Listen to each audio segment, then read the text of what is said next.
Okay, so this is gonna be a tale of three Game Boys. I went on Craigslist and I bought two Game Boy Colors. One of them was in great shape, and one of them would not power on. At the time, neither of them had a battery cover. The screen protectors were pretty banged up on both of them. So, okay, I made it a project. I took this guy apart, and first thing I did is I cleaned the battery terminals. And after I did that, it powered back on. So I was very happy. Yay! Then I got to work on the rest of the problems because the sound was awful. When I originally looked at it, the speaker was covered in some kind of grime, like somebody has spilled Coke on it, and uh, I don't know what it was, but the speaker was dead. The screen shield was gone. So I went on eBay. I bought a replacement shell. It came with D-pads. It uh, came with buttons and resins and the start select button. It came with a whole bunch of stuff. So okay, this garbage shell, which was actually pretty filthy and it's still pretty scratched up. So uh, I bought a new speaker. I replaced the dead speaker. So this zombie Game Boy Color that I brought back to life became this Game Boy Color. So there it is. It's got a nice glass screen protector. It's got a new speaker. I kept the original dark gray D-pads, even though the shell came with a D-pad and new buttons. I kept the buttons from the original Kiwi shell. So it was working great. Happy, yay for you. Then with this one, I had replaced the screen protector with a glass screen protector. I ordered a battery cover and it was looking great. And I had the idea of replacing the buttons and D-pads with the buttons and D-pads that came with this shell, just because it made it look a little nicer. And then I started having some trouble because for some reason, I didn't know at the time, but I didn't know why, but it started getting glitches when I was playing The Legend of Zelda Link's Awakening.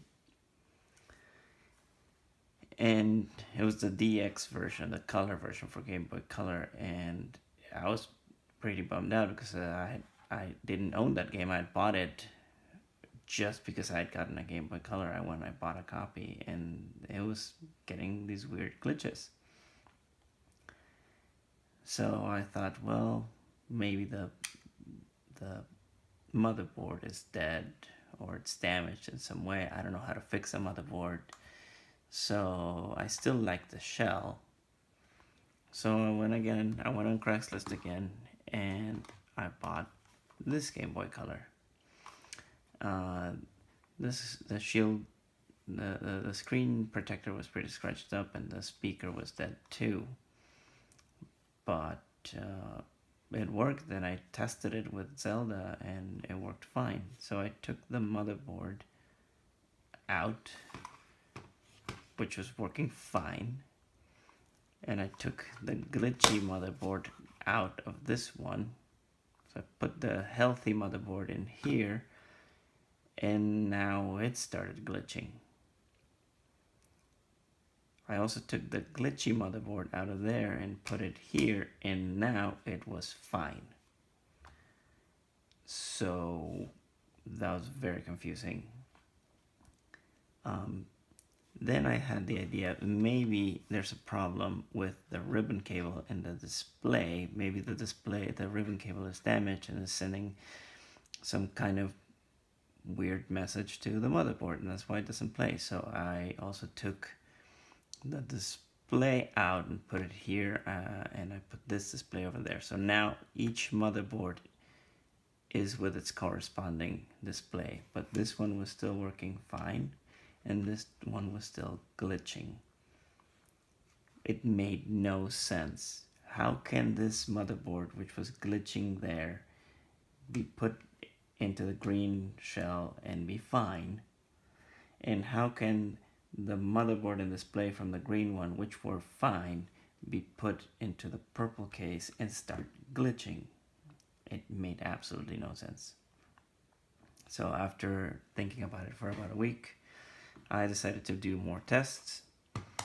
So I took this shell apart.